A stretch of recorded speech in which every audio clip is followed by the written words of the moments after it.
Welcome to Politics Done Right. I am your host, Egberto Willies. This is a progressive program that will take the mystery out of politics. This is the program that will encourage you to make sure government becomes we the people. Whether you are liberal, progressive, conservative, or otherwise, you get to air your point of view. We are an independent media outlet that, unlike mainstream media beholden to corporations, we only owe allegiance to you. Remember, you can also send me a tweet at EGBERTOWILLIES. That is at Egberto Willies. Let us engage. It is Politics Done Right.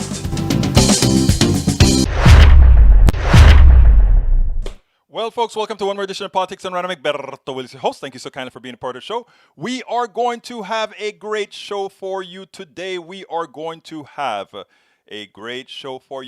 My dear brothers and sisters. So what are we going to talk about today? Well, after I did a whole lot of cuts this weekend. And what I found out this weekend is that we have a lot to talk about. And I think we have to talk about it in the right frame of mind. I think we have to talk about it the way it needs to be spoken about. And in doing that, I think everything will be well. But we have to be honest in the way we talk about things. Anyhow. Are we on? Yes, we're on. Michael Rudnin, welcome aboard. He says, what are the chances Democrats keep their promises and pass the 1400 stimulus bill early this month before Biden passes a month in office? It seems like they are already doing the markups right now. What they have to do, because they're using reconciliation, every item that they put in that budget, or rather in that bill, has to show some position on the budget. In other words, they couldn't do reconciliation to say we want to eliminate gay marriage, or we want to allow gay marriage, or they can't use that for any of those processes at all. However, anything that they can find a way to say it has an effect on the budget, they can use reconciliation for. And that is why today a lot of people got happy. Because when it comes to the minimum wage, the CBO comes back and says the minimum wage would have a $49 billion or something, some number in that area, effect on the budget. A lot of people say, oh my God, that's a lot of money. What that means is that you can put it in a bill. And why can you put it in a bill? Because it has an effect on the budget. Will Biden and those guys do it? We don't know. It's up to you. You're going to be the one that have to tell these guys, you are going to do it. We want you to do this, and we want you to do this like pronto, now. Many people generally don't feel empowered, but we are empowered more than ever. And but many people don't want you to yet understand what this election here proved.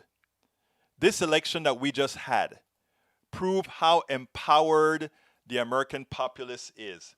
And that scared a lot of people, and you must continue scaring a lot of people. Because you know what? You are empowered. Okay, now that I've said that, let me continue. Maywood, welcome aboard. Maywood says, hello from Long Beach, California.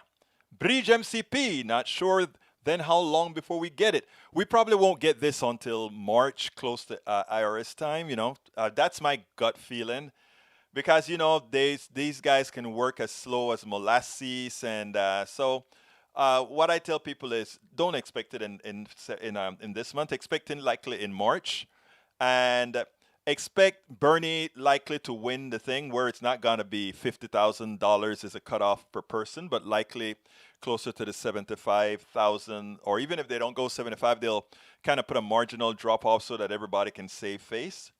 That's how these things generally work. So as far as whether it's gonna come to fruition, brothers and sisters, it will be coming to fruition, because here's the biggest deal. Democrats will have look, what Republicans want Democrats to show is, even though you don't like us, they can't accomplish anything. What we saw out of the initial Biden is, you guys are going to either go with this or we're going to do it the right way. We're going to do it via reconciliation, which is the way it should be done anyway. We should have majority rule. You have the Bill of Rights that protect individual rights, but we should have majority rule. That is just how it should be. Anyhow, so Bridge MCP, Maywood, welcome aboard. Michael Rudden says, Maywood can't blame Republicans. Democrats have control of Congress. Yeah, you're correct, but you have to go through the different things. Mike W says, is cheap insulin bad policy? How can cheap insulin be bad policy? Not possible. Insulin was developed by our government in the long run when you take a look at the chain of commands. And then it's not really patentable insulin, right? But the way they deliver it and the way they package it is a trick that they use to charge you those overbearing prices in the thousands per month. That's how they do it.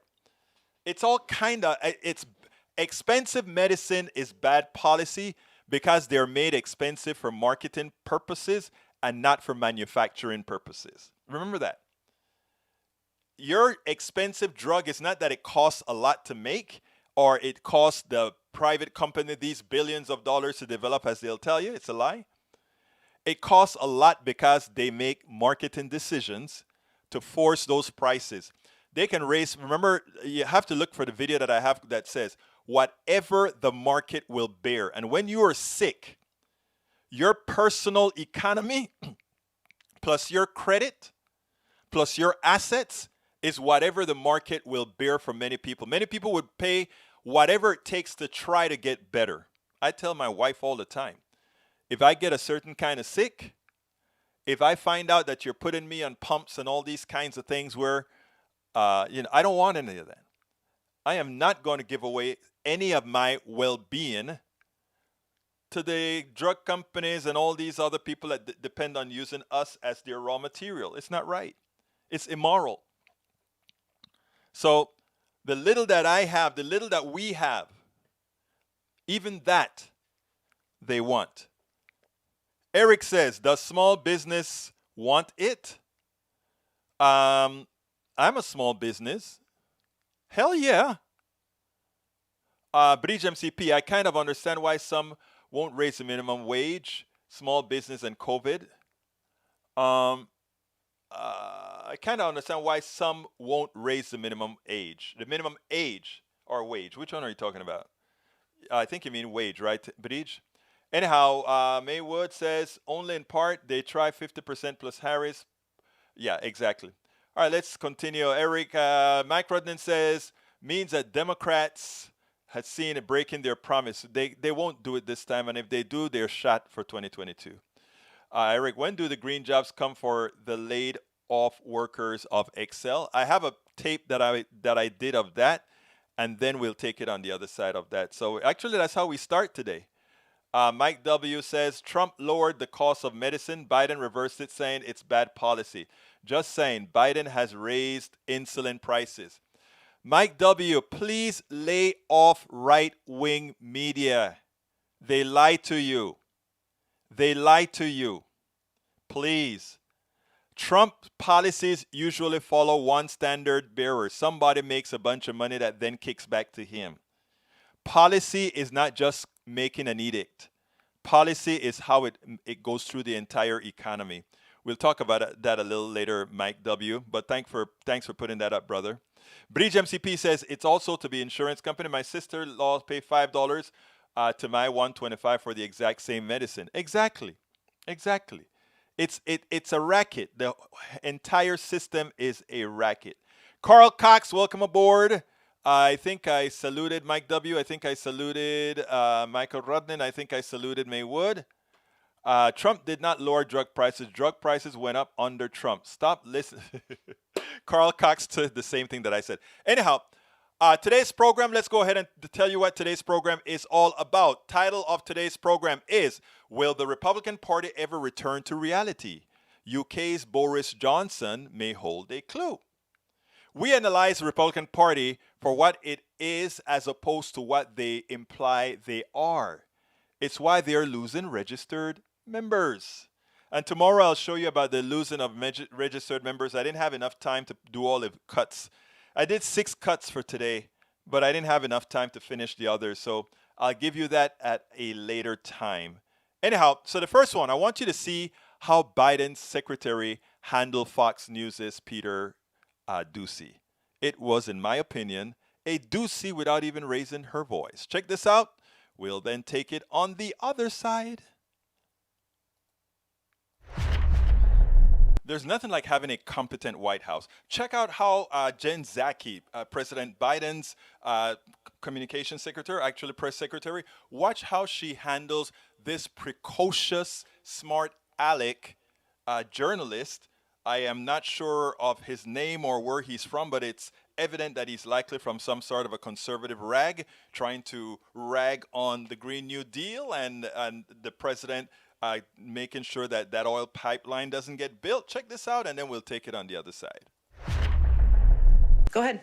Thank you, Jen. I do have a question on COVID, but first on energy. When is it that the Biden administration is going to let the thousands of fossil fuel industry workers, whether it's pipeline workers or construction workers, who are either out of work or will soon be out of work because of a Biden EO, when it is and where it is that they can go for their green job? And that is something the administration has promised. There is now a gap. So I'm just curious when that happens, when those people can count on that. Well, I'd certainly welcome you to present your data of all the thousands and thousands of people who won't be getting a green job. Maybe next time you're here, you can present that. But you said that they would be getting green jobs, so I'm just asking when that happens. Richard Trumka, who is a friend, longtime friend of Joe Biden, says about that day one Keystone EO, he says, I wish he, the president, had paired that more carefully with the thing that he did second by saying, here's where we are creating the jobs. So there's partial evidence from Richard Trumka. Well, you didn't include all of his interview. Would you like to include the rest? So how about this?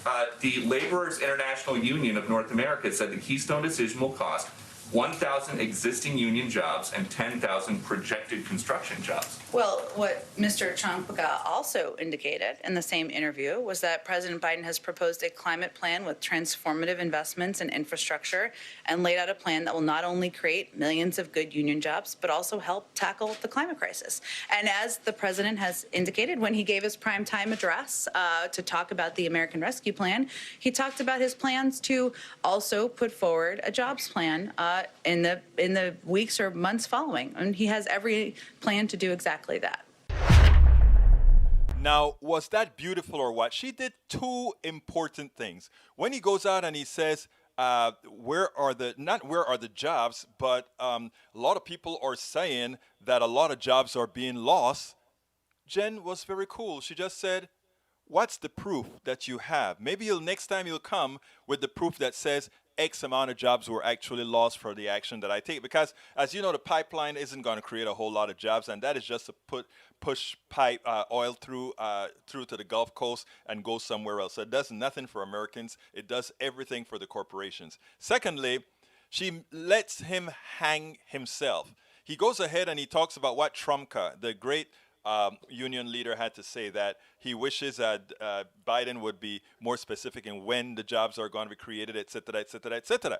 And he tries to make it look like what Trumka said was a pejorative. Well, she let him keep talking, and then she says, why don't you say what the statement actually said? And it turns out that while there will be a few union jobs lost from the pipeline, millions of jobs get created from the Green New Deal, from green jobs, et cetera, et cetera. Now, when you have a prepared press secretary, that is excellent for your administration because it prevents the cauterization of fallacies. It prevents them from putting into the ethos a lie that gets multiplied by generally lazy journalists who just take the top line. And that is what Jen Psaki did today. She made sure that the whole story got told, and not only that the whole story got told, that everybody saw that this was just a precocious, smart aleck journalist who really was just sort of a stooge for the plutocracy. A stooge for the plutocracy. Look, The truth of the matter is this. The pipeline was going to create a few jobs, 100 jobs or so, 1,000 jobs or so total when if you do the whole length of the line. And when the build out was done, you know what happens after that? When the build out of that pipeline is over, it's automatic.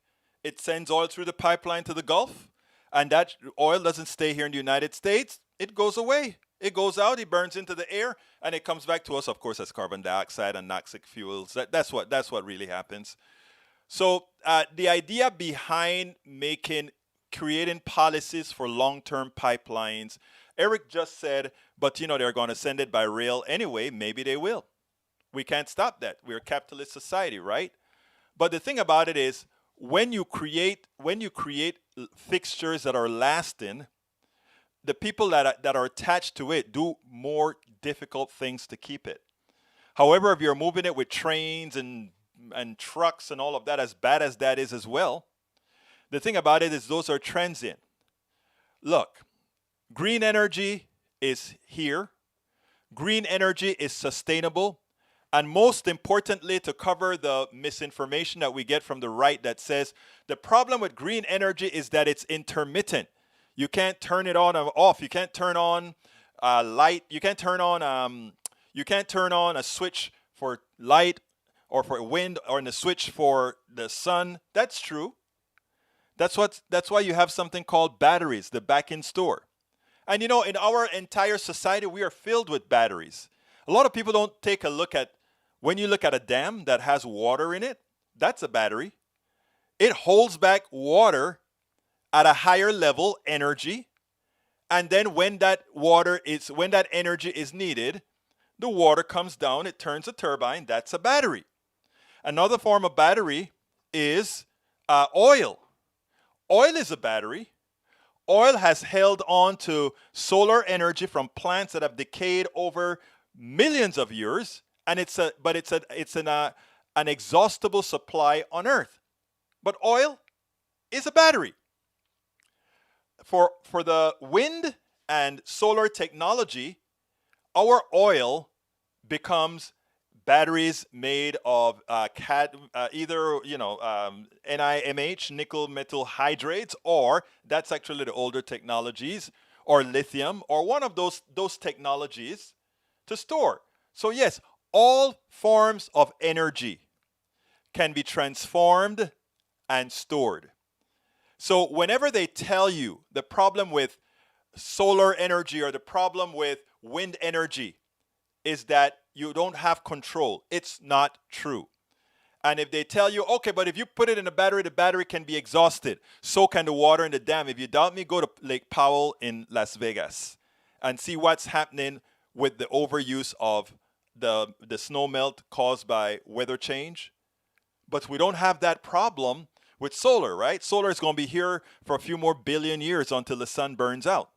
So therefore, we can create a solar, and by the way, oil is solar energy, just old solar energy that was created millions of years ago.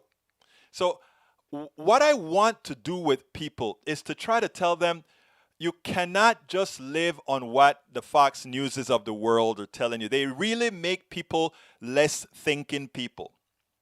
When they think, what happens when the wind stops blowing? Well, what happens when it stops raining? That's why you have Lake Powell, the battery. Nickel metal hydride, the battery. Lithium, the battery. So people, nuclear energy is, I go back and forth with nuclear energy because nuclear energy contained is clean because it doesn't throw carbon into the sky. However, the problem is disposal of nuclear waste, nuclear material lasts for hundreds of thousands of years. So that's a problem. If you can get by with solar and wind, there's not a need for nuclear. Nuclear should be a last resort. Natural gas is not much cleaner than clean oil. In other words, than catalytic converted oil. So we have to really understand these things. It's important that we not allow the other side to continuously lie and make us dumber and dumber. Dumber and dumber. I mean, America, who would have thought the bastion of democracy would have had an insurrection? Who would have thought it? I am from Central America where these things happen. Who would have thought it? But you know why this is happening? You know why this is happening? This is happening Lake Mead. Lake Mead, you're right. Powell is the one further up north. You're correct. Lake Mead. But you know what? It's important for people to understand this. The reason insurrections and all of that are occurring now, like I said, is we are being made so much less intelligent, and it was by design. The Powell Manifesto. The Powell Manifesto. Please, people, my brothers and my sisters. The Powell Manifesto distinctly stated, not in these specific words, we need to make America dumber. And why do we need? And again, I am from Central America. I came here because America was that smart country, that bastion on the top of the hill. And my 30 years here, I've seen our composite IQ fall. Not because of the people, us, the people, because it was designed to do that. They took civics out of school so you no longer thought you had control of your government. They took geography and all these other subjects out. You know, when I came to the United States, I had to know the capital of every state. I mean, well, actually, we didn't have to, but we learned that back in Panama. We had to learn the capital of every country in the world, the capital of every every state in the United States, because we had a good alliance with the United States. I mean, it's amazing. So when it was time for me to take my test to be a naturalized citizen, it was easy. I didn't even have to read anything to take the. For me, it was funny. Oh, really? Okay. Click, click, click, click. And you go to any Panamanian who went to a high school in Panama and Costa Rica and all these places. That's what you find. Over here, that's how it used to be. That is how it used to be. But they purposely don't want you to know geography. They purposely don't want you to know history. Because if you learn geography and history, you'd learn that a country like England, what we are fighting against, not we, but the people who don't know, when it comes to Medicare for all, they love it. I'm doing a piece on that as well. So I tell you what, let's go ahead and do the other piece on conservative, what this conservative host had to say. I think it's important. This morning I got up, I went and did my perusing of my different news, both international and national. Went on to my blogging site, dailycoast.com. You guys need to check that out, dailycoast.com. And I put quite a few of my blogs from my website out there. So yesterday I put a blog out titled Joe Scarborough ridicules Kevin McCarthy and his Democratic list, the 4 years of McCarthyism. And, I thought people would enjoy the topic because it's actually great seeing conservatives who've seen the light about their party. Now, I got one message that I found that I loved. It came from someone called Euphrates on Daily Coast. And Euphrates said, Nicole Wallace wins Pundit of the Day. This is as close as I remember to what she said on her MSNBC show. Then I said, hey, please tell me, show me the piece. I want to see the piece because I want to write something about it. And the person showed me the piece. So I want to give some kudos to Euphrates for bringing this up so that you guys can see. And what is it that you guys are going to see? Nicole Wallace telling an inconvenient truth. Check this out. Here, Charlie, but I have to say, as someone who worked in Republican politics my whole life, the left was right about everything. They were right that Donald Trump got so much attention. The media helped propel him, and I'm part of it, so I'm not blaming anybody. I mean, the left, which has been covered and people tried to brand them as the radical left, they've been right about everything. And any attempt to say there were two sides here is dead wrong. The Republicans have greenlit the conspiracy theorists in their ranks by a vote of 199 to 11. End of story. What's amazing is that I have seen a whole lot of true conservative Republicans who decided that they will not follow the path of destruction. We have Steve Schmidt, who actually became a Democrat. I don't know if Nicole Wallace became a Democrat. I know what she has become is a woman who is aware and a woman who's outside of that bubble that forces you to do a whole lot of things that most people knows wrong. We are at a tipping point here in this country. That's the reality. We are at a tipping point. And nothing is guaranteed right now. I don't know if people realize how close we came to losing the democracy. These guys' intents were to get rid of the power structure in Congress, which would have led Donald Trump to declare martial law, and who knows how long he would have kept martial law. Let's be clear here. There was a plan. This was an attempted coup that failed because of the incompetency of a whole lot of people, because with the control of the executive, the control of the military, and their reaction, we could have had a constitutional issue where martial law were declared, and if the generals decided to follow the Constitution as written, there's a good possibility we would have declared martial law, and we would have been in a completely different situation here. That is clearly the intent. Now, there's a possibility that if we don't get our act together now, progressives, Democrats, and deliver for the people, that they take a chance again on another, not an ideologue, on another fascist, but a competent one. And our structures, our constitution is so weak that a competent fascist could actually take hold. What Nicole said about the left being right is important, but there's one thing she needs to say. The left needs to stop being right and start being right and effective and govern without fear. Get rid of the filibuster, make DC the 51st state, make sure we get Medicare for all, make sure everybody's health care is taken care of this year and going forward, make sure we have a Green New Deal that starts employing people immediately. This job, courtesy of the Green New Deal. Job courtesy of the Green New Deal. I want to hit up one thing real quickly, and that is para ver. I think Eric said something. Wind turbines use fossil fuels for construction and operation. Yes, it does. You know why? Because right now we don't have enough turbines that's generating the electricity to run the factories that build the turbines. But as we get more turbines, more of the electricity would have been generated by the turbines. And after it's generated by those turbines, we would have turbines, electricity making turbines. You have to start somewhere. And we're not saying you leave fossil fuels immediately and go to zero. And also fossil fuels will always be used because fossil fuels are not only used to burn.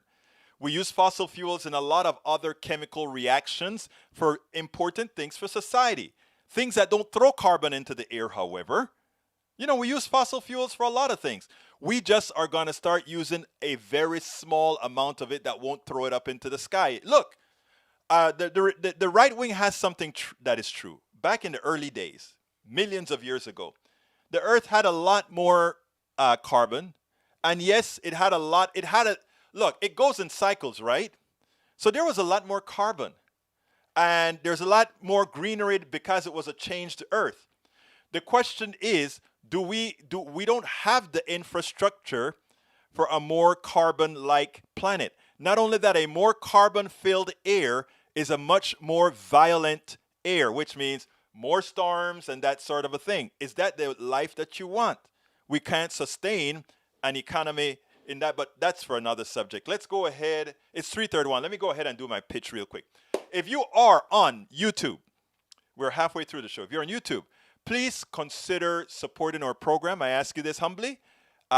Become a part of our PDR posse, named by one of our members right here, which is Bridge MCP. She named it PDR posse, stands for Politics and Right Posse. Click that join button, become a member. If you become a member right now, I'll call you out right now. And by the way, that cup that you see on the screen, guess who designed it? Bridge MCP, because that is what we stand for. It doesn't matter how I come across, how our brothers and sisters in the room come across. The fact that we are here means that we want to communicate with everybody, and it's not common ground that we're looking for, is having dialogue. What we're looking for, we are going to come to common ground on certain things, and there are certain things we're not going to come to common ground on. I can't come to common ground with my wife on everything. Am I leaving my wife, or is my wife leaving me? Well, babe, are you leaving me? I don't think you are. So I mean, so that, this common ground thing is a fallacy. Policy is what's important, right? We can develop policy that we want, the majority rules in policy, but when it comes to being friends and talking, you don't have to be a Democrat to be our good friends. You don't have to be a Republican to be a good friend. You just have to be a human being to be able to communicate with each other. That's all. And it's not all that difficult. When I'm in Starbucks with all my Trump allies and my old-time Bush allies, I don't hate them people. These are good people too. Now, sometimes I have to remind them that when they're voting for Trump, they're voting for white supremacists, and assuming that they consider me a friend, remember that they're voting for somebody who doesn't have my best interests at hand, and in voting for him, they are, in effect, many times being selfish. And I tell them that to their faces. Does that mean that I am not going to be a friend of theirs? No, because the way they're wired to think, they're thinking, I'm not really doing you harm, McBurdo, because he doesn't read. There's all kinds of stuff. So what I'm saying, what Bridge MCP wrote on that cup is true. That's what we try to do. We put all these things together. We're all in the same boat. We got to live together. Anyhow, so please, if you are on YouTube, consider clicking that join button. If you join right now during the show, I'll call you out. And consider getting Bridge MCP's cup. I think I have the cup right here. You can get Bridge MCP's cup right here, the one designed by Bridge MCP in support of Politics Done Right. That's the link to get her cup. And if you are not on YouTube right now, you can still become a part of our YouTube posse by clicking on this link right there that takes you directly to become a YouTube posseer. And by the way, that book on the screen now, it's worth it. A lot of people say, why do you keep talking to other people? It's worth it. It's worth it. I love to talk to everybody, even to my brother Lee Grant, my conservative brother Lee Grant, who just says the level of government and reach. I don't know what you must be talking to somebody else, Lee Grant. Anyway, so you can go ahead and go to that link that I put out there, politicsdoneright.com/YouTube. Of course, you can become a Patreon of Politics Done Right by going to this link right here, politicsdoneright.com/Patreon. Patreon is spelled Patreon. Egberto, why do you always spell that out? Because this is also on podcast. We got thousands of listeners on podcasts, and we have to make them understand because they're not seeing what's on the screen. So again, that is politicsdoneright.com/Patreon to become one of our patrons, or you can always support us via PayPal as well. That is politicsdoneright.com/PayPal. So please find a way to support us however you can. Anyhow, Representative Hakeem Jeffries, we're talking about the insurrection. And many Republicans want us to just turn the other cheek and forget that happened. 5 people are dead. They want us to forget that happened, right? Forget that happened. Hey, Susan ordered a mug. Give Susan a shout out for me, Bridge MCP. Give Susan a shout out for me. And tell her to come to the show. Tell her I want to talk to her. Anyhow, we'll be friends. I know she's on the right, but my sister's on the right, so it's okay. We'll be friends. Anyhow, let me just play this one here because this is important, what Hakeem did right here. Check this out. A few videos ago, I said the one thing we cannot allow is for somehow Republicans to sweep this unpatriotic, seditious insurrection under the rug, to make it seem like it was just a riot, to make it seem like it wasn't important and that we need to move on. We cannot allow that to happen. This was an attempted coup on the government. So in Congress today, Representative Hakeem Jeffries did exactly what needed to be done to always keep these guys on their toes and not allow them to not let America see that what they did was unpatriotic. What they did was seditious. What we had was an insurrection. It wasn't a riot. It was an insurrection. It was an attempt to take down this government.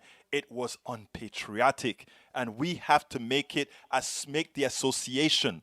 That party is an unpatriotic party. The leadership attempted to bring the government down. Check out Hakeem Jeffries and let's take it on the other side. We're going to work with Republicans whenever and wherever possible. We did it with Donald Trump. But the notion of you coming here lecturing us on your first day before this committee, it's not about words, it's about actions. You know what?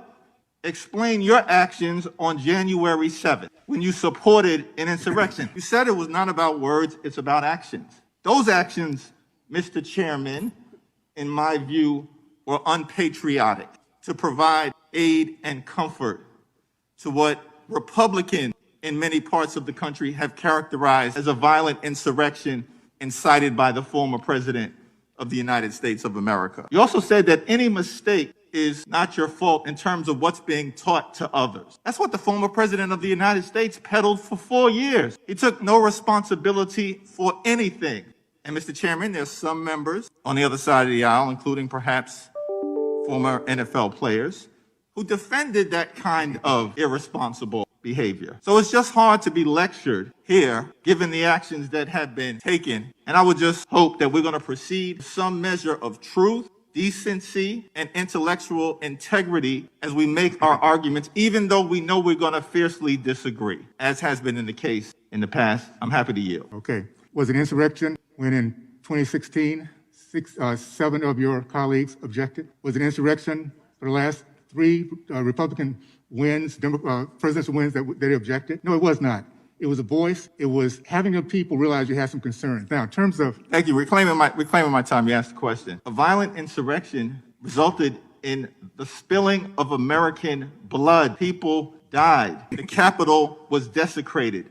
Urine and feces was left behind. The Confederate flag was bandied about. That didn't even happen in this Capitol during the Civil War. The Trump flag was placed in the stead of the American flag. That's an insurrection. That's sedition. That's undemocratic. That's problematic. And the American thing to do is to stand up to it. Now that is the way it's done. You make sure and categorize all the seditious acts, not rioting, the seditious acts, the desecration of the Capitol. You do that.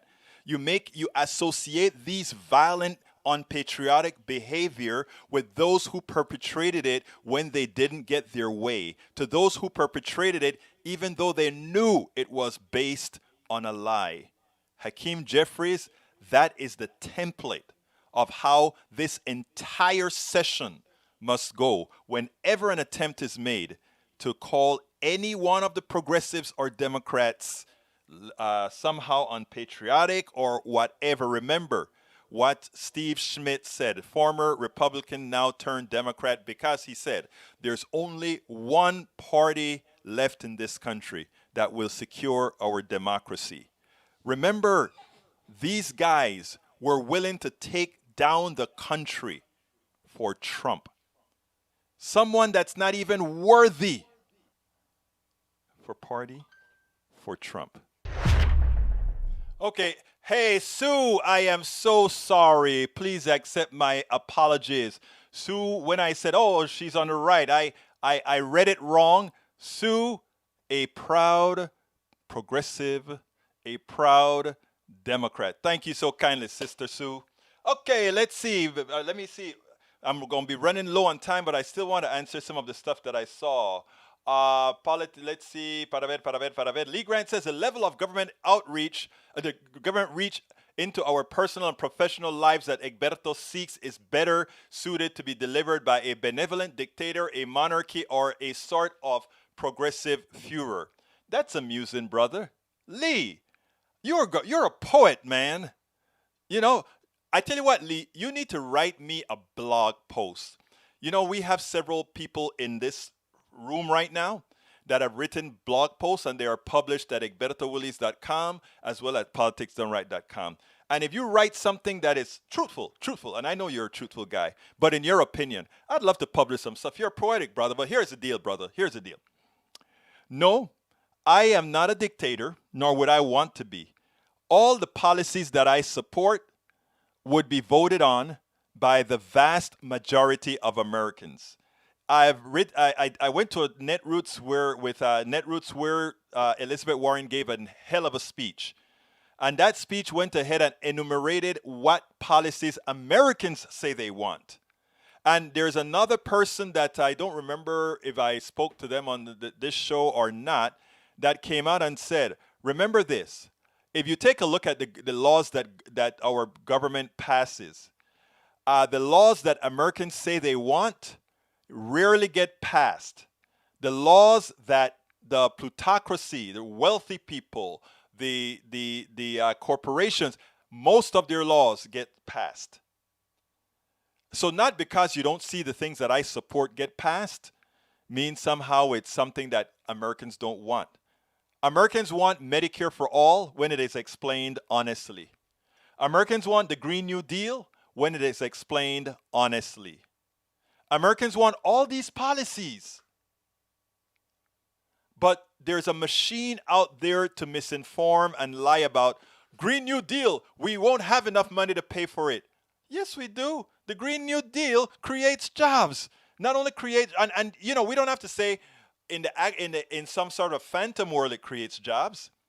To turn this world into a green and all these kinds of stuff, it has to create jobs. We got to create all these new things.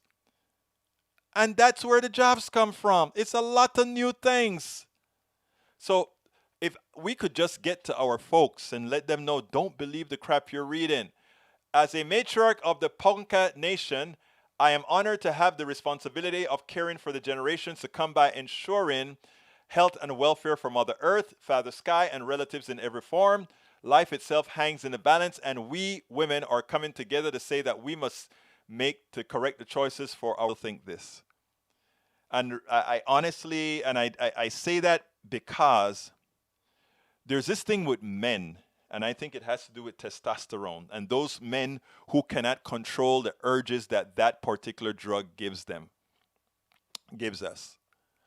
And if you take a look at how this pandemic was handled in the countries where women ran the pandemic, the first countries that came out great, New Zealand, Germany, I mean, it's run by women. And the reason why is they just want solutions. They don't have that other thing that they work with. And, you know, as a man, it is sort of like, I live the man's world. And I know what it's like, you know, when you go into an office and the man wants to show he's the man, you know. And believe me, it's hard to get out of that model when society teaches you that, right? So when you talk about Mother Earth, whatever that number is, E2247, it is absolutely true that we are waiting on women to take care of business. We are waiting on women to take care of business. Okay, next one is Tapper and what Tapper did. Let's see what Tapper did to Toomey. It's going to be good. Senator Pat Toomey became the sacrificial lamb for the Republican Party to go out to say why they don't want to support the American people by passing a bill that is necessary to support a large percentage of the American people that are living through a K recovery. I want to state this first. A K recovery is when some people are doing very well because there is more that gets done. Companies like Amazon and others who get increased businesses because everybody has to stay home. Companies like Zoom get increased businesses because people have to stay home. Those people who work for those particular companies do very well, but everybody else they're in trouble. The workers in the restaurant businesses, the workers that are dependent on the purchases of those in the restaurant businesses, all the bread makers, the candlestick makers, and everybody these industries support, they follow the path of where they're me believes that because some parts of the economy is doing fine, that it is okay to just let everything stay as is. Forget about those people that are having problems right now. Let's listen to it, and then we'll take it on the other side. Because Jake Tapper did the perfect thing by using his own words against him, and we'll talk about that a little bit after. You hear is these broad generalities about, well, people are suffering, so let's spend another $2 trillion. It's not the right solution. So much money has already been allocated for these things. So let me ask you, I mean, you talk about how the economy's improved, and the economy is improved, but the U.S. is still down almost 10 million jobs since the pandemic began a year ago. Job growth is crawling. We just got the jobs report, only 49,000 jobs added in January. I mean, that's really bad, with 400,000 Americans taking themselves out of even looking for jobs. 24 million Americans don't have enough to eat. The CBO says it's going to take until 2024 to fully recover without sizable relief. How do you explain your opposition given those facts about millions of struggling Americans? I mean, we've allocated money for these purposes. And by the way, CBO is projecting that we'll have almost 5% next year if we don't do an additional bill. While President Biden has given some great speeches about unity, he's governing from the hard left. This is a list of liberal Democrat wish lists for massive spending and don't let a crisis go to waste. People remember that we did have an economic crisis, and so try to load up as much spending as possible, irrespective of the need. By the way, how do you know that?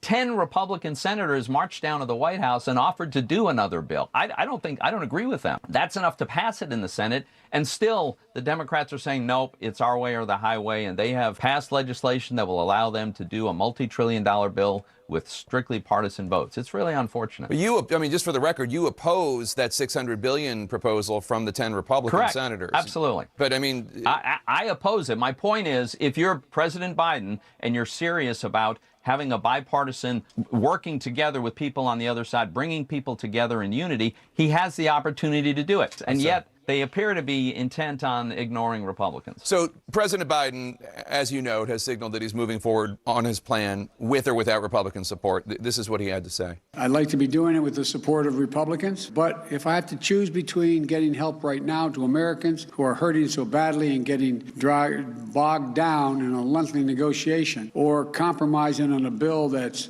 up to the crisis, that's an easy choice. That sentiment actually sounds a little bit like what you said when you wanted to pass a bill that you supported with only 51 votes after Republicans won in 2016. Take a listen. I am hoping that our Democratic colleagues will work with us so that we can begin to make the constructive changes that we need. But if not, I think we should use all tools available to get this job done. So how is what he's doing any different from what you said? Because I was talking about tax reform, and these are very dissimilar, Jake. I think it's also worth looking at some of the particulars. There's the unemployment benefits.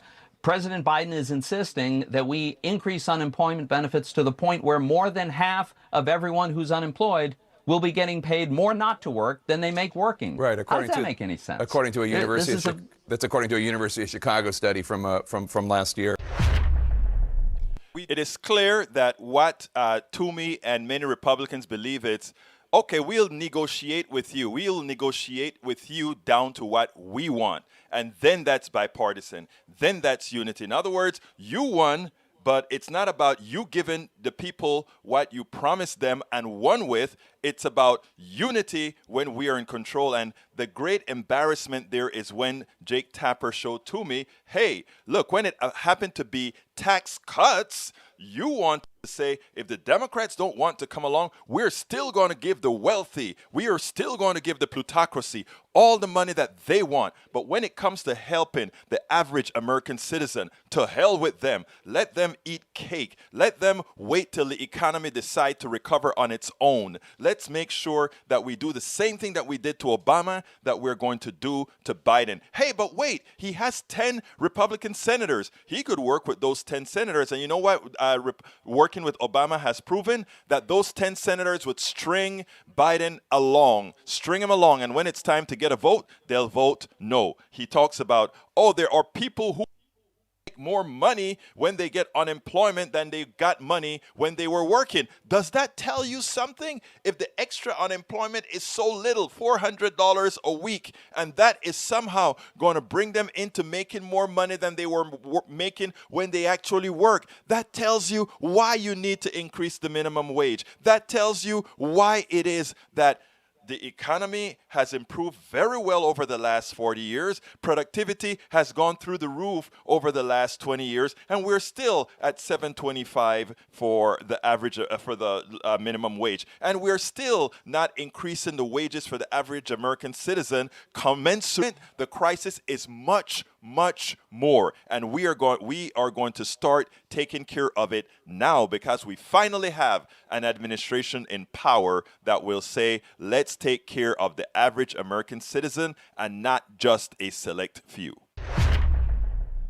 And not just a select few. So important. We have to take care of people. Now, I only have 7 minutes left, but I have 10 minutes of videos left. So I'm going to do those two. I was going to play Tom Hartman tomorrow, but I can't because I have this video and some others that came in. But those of you that are members of the PDR Posse, if you click on that join button, that the video has been up for Tom Hartman since Friday. You can actually go watch the Tom Hartman video before everybody else, so that when you come to the room, you can chat around and not have to watch the video live and just say, let's go ahead and chat with Egberto while the video is going or whatever. But yeah, so please consider joining our PDR Posse by clicking on the join button. Click on that join button and become a part of our PDR Posse. Let me go ahead and answer some of these calls before I do my last ask. Mike C-Sex says, you don't fix wages by artificially forcing them up without fixing the cause of higher living expenses. But we know what the cause of living expenses are. It's capitalism. How? The definition of capitalism is the following. The efficient allocating of resources, okay, to maximize the profits of the shareholders. So therefore, whatever it takes to maximize the profit of the shareholders is what we will do. And what does that entail? Increasing prices on everyone that we have power over to increase prices. Let's give an example. Earlier, somebody talked about insulin. Insulin, they want to charge, I don't know, $1,000 a month now for insulin, or I don't know, some big number. Okay? Check this out. And I did a piece on this, whatever the market will bear. If your kid has diabetes, and your kid is going to die without diabetes, irrespective of the cost, whatever you have to scrape up to purchase that insulin for your kid is exactly what you will do. You know why? Because there's no market there. There ain't no market. You say, oh, well, but there could be 10 different drug companies. But in the capitalist system, this stuff called collusion is very, very frequent. They decide what they're going to make the floor.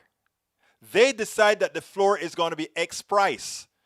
And you know, so you can say, people say, oh, well, that is artificial. That is not real capitalism. That is manufactured capitalism. It doesn't matter. It's what exists. Capitalism is a failed economic system as we interpret it, because it works on several tenets. One, whatever the market will bear. And for the average person without power, if you don't have pricing power, if you don't have the ability to set prices, you ain't got no power. But the person who has the ability to set prices, they have power. That is the reason why you can pay for water. You say, oh, but you don't have to drink water. You don't have to drink bottled water, true. But let me give the crazy example of Nigeria, Lagos, Nigeria. You can say, oh, you don't have to drink that water. You don't have to drink bottled water. No, but this is how the plutocracy works, right? It makes sure that government doesn't work. In the case of Nigeria, they cannot get good potable water all throughout Nigeria. So therefore, Nestle runs into Nigeria with bottled water, and the biggest thing in Nigeria is bottled water, right? Why? It costs people so much more. But if you destroy government, which gives you water at processing costs, which is pennies for thousands of gallons of water, then what happens is the corporatocracy comes in. And then they take you for all you are worth, whatever the market will bear. And when Mike Cisak says, when government artificially caps which companies can make insulin, you get a monopoly status in the market so that they can then set prices. Government doesn't stop any one of these companies from making insulin. As long as they make a product that doesn't kill somebody, you can do it. Any company in this country right now, if they want to make insulin as a drug company, they don't. But you have to understand the underbelly of the capitalist system. Just like the mafia takes, this is my territory, this is your territory, this is my territory. You ever wonder why certain territories don't get oversaturated? And if they start to get oversaturated, the big guy buys the little guy? Take a look. All you got to do is read the newspaper. That's all you got to do. Read the newspaper. Everybody stake their place. This is what we do. Coca-Cola does this. Pepsi does this. And whenever somebody joins the market that looks like they could somehow gain a foot, Pepsi then buys them up, or Coca-Cola then buys them up, and then we keep what's going on. And then you can say, wait a minute, that's a monopoly. Yeah, but, look, I like that you said that. Egberto, you're talking about regional monopolies and duopolies, which need to be made illegal. Correct. They need to be made illegal, but there are all kinds of ways around these things. And that is why you need, by the way, by what you're talking about is correct. A managed capitalist structure, I have no problem with. Very, very well managed so that those things can't occur. You know, it's I tell you guys my story about developing an application that had a cart that did a one-click. But Amazon has the patent for that. So that product that I wanted to put on the market, I couldn't. Amazon had the market. So and by the way, in my book, as I see it, Class Warfare, Class Warfare, the only resort to right-wing doom, I explain how patents work and how patents destroy the economic system, and it's a part of capitalism. So anyhow, you can go to my site and get this one too. It's worth it. It's the one about talking to people. Look, I got to get out of here, but I want to tell you guys something. You won't come here to this show and me lie to you. And if I inadvertently tell you something that is incorrect, and I am corrected, I have zero ego that would prevent me from coming and say, hey guy, you were right. You were right. I think that is how you get knowledge. I think that is how you get better. I think that is how you become more intelligent. You allow yourself to make mistakes. When you're right, you stand up for what you stand for. And you give yourself the ability to change. I've changed in topics. I've changed in many things.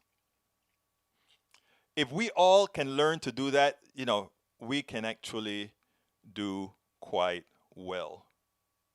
Rudnin calls me out all the time.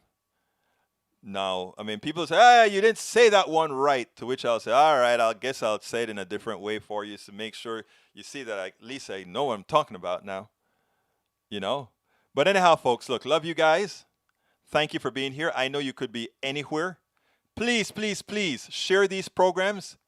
Also, I need you, many of you, to be my agents. Please suggest to people that they join up. It's inexpensive. Please suggest that they become parts of the Politics Done PDR Posse, that they become patrons if possible, PayPal if possible, all these other things. Because to keep doing this is what we got to do. Look, thank you so kindly for being here. My name is Egberto Willies. This is Politics Done Right. And you know how I end this baby. I am what? Out. Where is my thing? Okay, I'm going to try this one more time. You know, I like to get it out correctly. My name is Egberto Willies. This is Politics Done Right. You know how I end this, baby. I am what? Out.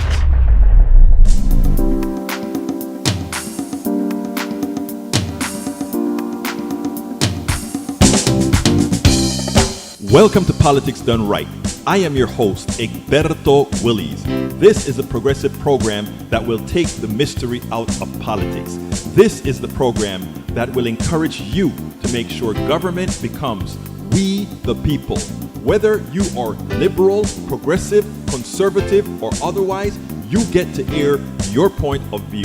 We are an independent media outlet that, unlike mainstream media beholden to corporations, we only owe allegiance to you. Remember, you can also send me a tweet at EGBERTOWILLIES. That is at Egberto Willies. Let us engage. It is Politics Done Right.